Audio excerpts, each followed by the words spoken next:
তোর বেশভূষ দেখে তো খুব ভালো মনে হইতেছে রে। হ্যাঁ মহাজন।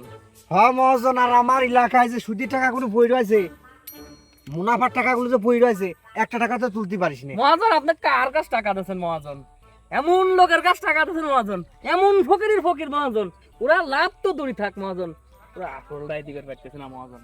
এই জায়গায় আমি কি করবো মহাজন আপনি কোন? এ শালার পাগল, এই সুদি টাকা কি বড় লোক নেয় নাকি? এই গরিব দুঃখী মারি আমরা বড় লোক আছি। মহাজন আপনি কি একটা খবর জানেন? কি খবর রে?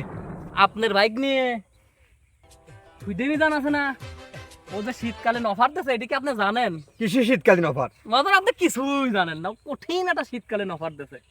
এই অফারে মহাজন আপনি দাবিয়ে গেছেন মহাজন, আপনি দাবিয়ে গেছেন, আমার কিছু করার নাই মহাজন। আপনি বাস পাঠালি আপনার বাইক নিয়ে মিজানের কাছ থেকে একটু একটু টিপস নেন, সেন যে কেমন একটা সোয়ার মারি শালার বিয়াদবের গোষ্ঠী কোনো কর। ওই মিজানের হাত দিয়ে এই ব্যবসা আমি নিয়ে আসছি। ও শীতকালীন অফার তো সুদি ব্যবসা বোঝো? হ্যাঁ, ওর বাপ বুঝতে সুদি ব্যবসা। মহাজন মাঝে মাঝে কিন্তু শোনে, গরুর চাইতে শিষ্য বড় হয়ে যায়, এটা মনে বড় রাখেন। অভিনানে শোনে, ও যতবার সুদ করিও আমার নাম বললি পরে আমার গরু গরু রোজ পাই অসুখ বিসুখ পাই জানিস নে? হ্যাঁ হ্যাঁ হ্যাঁ জানি জানি মহাজন। আমার নাম বাদি ওই পার গুড়ায় দিলি পরে গরুর অসুখ সারি যায়। হিসাব করে আমি কতবার সুদ করি। মহাজন আপনার সালাম, আপনি মিজান- আগে থেকে কবেন না যে আপনি মিজান দুই দিনই সুদ করে আর তুই খুব সালাম দিস পিছনে যা। ওই যে মহাজন ওই যে শীতকালীন অফারটা দেশে, তো ওই শীতকালীন অফারে আপনি মার খেয়ে যাচ্ছেন। এই জায়গাটা আপনি একটু দেখেন মহাজন, দেখেন। আচ্ছা দেখতেছি। মহাজন আজকে পান নিয়ে আসেন নাই কে? তাহলে ডান্ডু, হ্যাঁ, তাহলে এই ব্যবসা কেমন চলতেছে? একের স্যার একের এই শীতকালীনে আপনি যে অফার দিয়েছেন আপনার মামা ডাউন খেয়ে গেছে। পাগল, তোরে 10 জনের দোয়া বুঝিস নাই?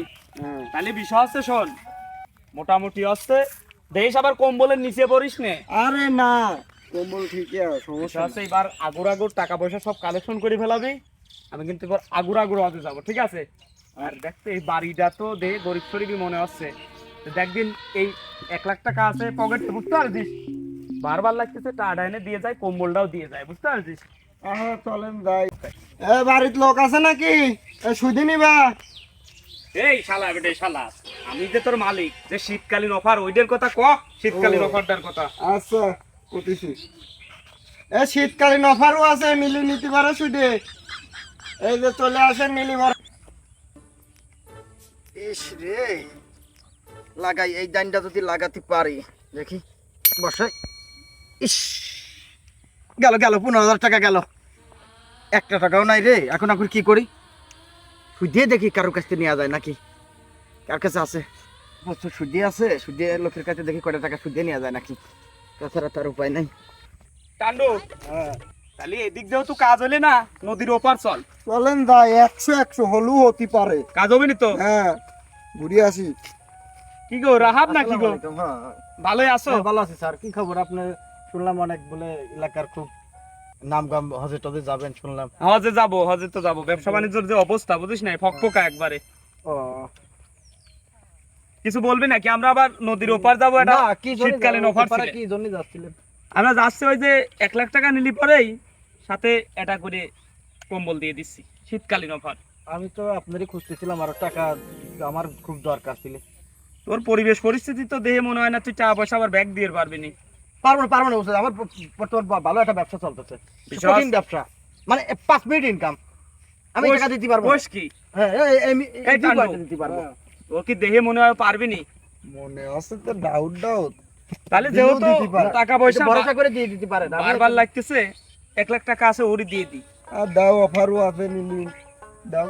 তাহলে তোর উপর ভরসা করে দিলাম কিন্তু। আচ্ছা দাও। কি তাহলে- খবর, দিবা না তবে? হ্যাঁ অবশ্যই, টাকাটা আপনার হ্যাঁ, ম্যানেজারের ঠিক কাছে আছে, দিয়ে দেবো ঠিক না, আছে, ঠিক time এ। ঠিক আছে। আচ্ছা এই টাকাটা নাও, আর এই যে শীতকালীন কম্বলটা নাও। এটা কি ফ্রি? হ্যাঁ, এটা একদম শীতকালীন অফার। 1 লাখ টাকা নিলে শীতকালীন অফার। ওরে বাবা, এটা কম্বলও পালাম, ব্যবসাটা ভালো। জিয়া সময় কেন ঘুমাইলি রে মাঝি, সময় কেন ঘুমাইলি, হাইরে নৌকার যতন করলি না মন মাঝি, হাইরে নৌকার যতন করলি না মন মাঝি। আসিফ, ভাই কি অবস্থা? কি অবস্থা এই তো তোমার? ভাই আছি মোটামুটি। আপনার হাতের কি অবস্থা ভাই? আর আপনার কি হইলো? বইলো না, ওই সবকিছুতেই মনোযোগী হতে হয়, বুঝতে পারিস? ভার্সিটিতে প্র্যাকটিস করতেছিলাম, হঠাৎ অমনোযোগী হলাম খেলায়, বলটা লাগলে দেহান এসে পুরা বুক করতেছে। খেলবে গেলে মনোযোগ হওয়া লাগে না। লাগে আর ভুলে যাই হোক। তো এলাকার কি পরিস্থিতি, তোমার কি খোঁজ খবর কি বলো? এলাকার পরিবেশ তো ভাই ভালো নাই, একদমই ভালো নাই। ভালো নাই? এলাকায় আসেন না, খোঁজ খবর তো জানেন না। না, এলাকায় তো আসা হয় না। হ্যাঁ, যুবক সমাজ তো একদম ধ্বংস হয়ে গেছে ভাই। কি বলো? তোমার সমাজ নেশা, অর্থনীতি হবে? জুয়া, আর এই সবকিছু সওয়াল করতে ছোট করতে ছোট একদম সওয়াল শেষ গাঁজা ভাই। খায়, গাঁজা খেয়ে সব পরি খায়। মাদক আসক্ত হয়ে পড়ছে, হ্যাঁ, জুয়ায় আসক্ত এসব। এটা টাকা পায় খুনে। টাকা ভাই ওই যে আছে না দুইজন দুইজন জ্যেষ্ঠ বলতে? ব্যবসায়ী সুধে মিজান আর নাজমুল সুদখোর। ওই যে ওরা এখন ওই কাম হ্যাঁ ভাই চালাচ্ছে। এখনো এই এলাকাটা ধ্বংসের মূলেই ওরা। অফার দিচ্ছে ভাই। আবার সুদ দিয়ে ব্যবসায় আবার অফার, তো আমি কিছুটা বুঝলাম না। শীতকালীন অফার ভাই। সুদি লাগে পাগল, শীতকালীন অফার তাহলে তোমরা ভুল শুনেছো। ওই তোমার মনে করো যে বাংলা লিঙ্ক গ্রামীণ সিমের অফার না না ভাই, সুদেরই শীতকালীন অফার চলতেছে। সুদের শীতকালীন অফার আমার তো মাথায় ঢুকতেছে না, কি বলো তো টাকার বিষয়টা? সঙ্গে কম্বল ফ্রি, 1 লক্ষ টাকার সঙ্গে আরে ব্যবসা রে, বস্ত্র ওই বিতরণ সুদে হচ্ছে মিজান ভাই। তাই শুরু করছে। এখন আছে তার মানে 1 লাখ টাকা নিলে এটা কম্বল ফ্রি দিচ্ছে, আর মানুষ ওই কম্বলের লোভে ওই 1 লাখ টাকা সুদে নিচ্ছে। তাই নাকি? হ্যাঁ, তার আরো মনে হয় অফার আছে, তাহলে মানে 10,000 15,000 টাকা মনে হয় অফার আছে। হ্যাঁ ভাই অফার, প্রচুর অফার দিচ্ছে ওরা। তোমরা টাকার কি জন্য। করো? আমরা না এলাকায় থাকতে পারি না পড়াশোনার জন্য, তোমরা এটা প্রতিরোধ করে ফেলো। কিভাবে করব ভাই? ওরা তো টাকা পয়সা দিক থেকে অনেক শক্তিশালী ভাই।